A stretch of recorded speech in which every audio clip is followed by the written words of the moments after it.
잊을만 하면 터지는 학교폭력.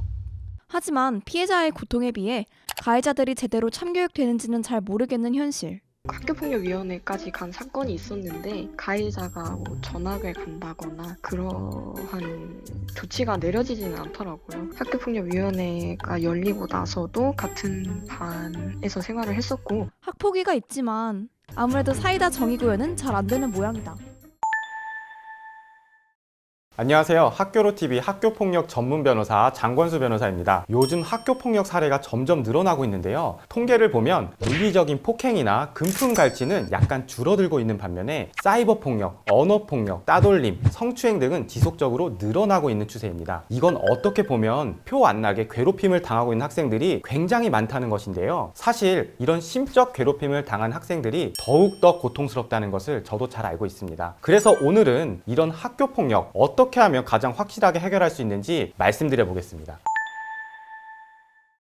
우선 물리적이든 정신적이든 폭행을 당한 경우에는 앞으로의 2차, 3차 피해를 막기 위해서 무조건 신고를 하셔야 된다고 제가 거듭 당부드리는데요. 그런데 피해 학생 입장에서는 가장 두려운 게 바로 보복이에요. 보복이 두렵기 때문에 신고하지 않는 경우가 정말 많은데요. 제가 변호사로 사례를 많이 처리하다 보면은 신고 이후에 실제로 보복까지 이루어진 경우는 정말 드뭅니다. 오히려 신고 이후에 가해 학생은 더욱 고통스러운 상황에 빠질 수 있기 때문에 피해 학생 입장에서는 어떻게든 법적 조치를 해야지만 2차, 3차 발생할 수 있는 학교폭력에 대해서 탈출할 수 있다는 것입니다. 우선 피해 학생이 할 수 있는 법적 조치는 3가지가 있는데요. 자, 첫 번째, 학교에 학교폭력 신고를 해서 학교폭력대책심의위원회에 처분을 받게 하는 방법. 두 번째, 경찰서에 신고해서 형사처벌을 받게 하는 방법. 그리고 마지막으로 민사소송을 제기해서 위자료 등 손해배상을 받는 방법이 있습니다. 먼저 첫 번째 방법인 학교폭력대책심의위원회에서 징계처분을 받게 하는 것은 보통 2개월 안에 끝나고요. 두 번째, 세 번째 형사소송과 민사소송은 6개월에서 1년 정도는 걸리신다고 생각하셔야 돼요. 만약 피해자가 이 3가지를 전부 진행하겠다고 하면은 물론 피해자도 스트레스를 많이 받고 힘들겠지만 가해자와 가해자 부모 역시 엄청나게 힘든 과정을 겪을 수밖에 없습니다. 그 과정에서 보복 등의 행위는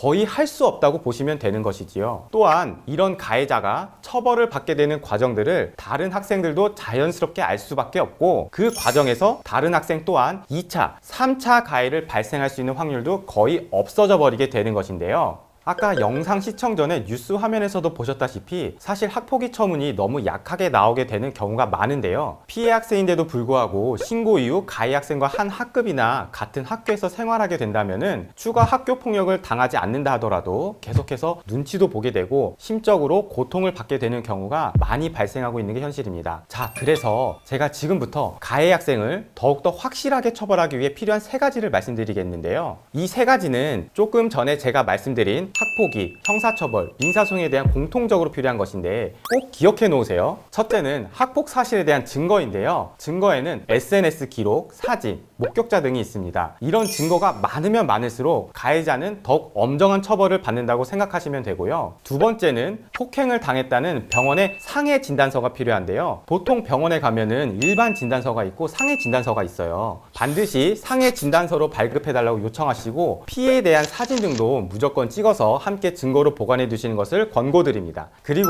병원은 폭행을 당한 직후에 바로 가시는 것이 가장 좋습니다. 마지막 3번째는 가해자가 어떤 처벌을 받았으면 좋겠다, 학교에서는 어떤 조치를 해줬으면 좋겠다 내용을 적는 탄원서가 필요한데요. 사실 저도 학폭위 위원으로서 참석하다 보면은 이런 탄원서가 있는 사건과 없는 사건은 다르게 판단해야 되는 경우가 정말 많습니다. 그래서 탄원서도 함께 준비하시는 것을 꼭 부탁드립니다. 자, 그래서 오늘은 학교폭력 방지를 위해서는 피해를 당했다면 신속한 신고와 법적 조치를 해야 한다고 강조드리고 그 3가지 방법을 말씀드렸지요. 그리고 신고해서 강력하게 처벌하기 위해서는 준비해야 되는 3가지가 있다는 것도 말씀드렸습니다. 학폭 피해 당한 학생이라면 보복을 절대로 두려워하지 마세요. 지금 상황에서 할 수 있는 가장 좋은 방법은 바로 학교폭력 신고입니다.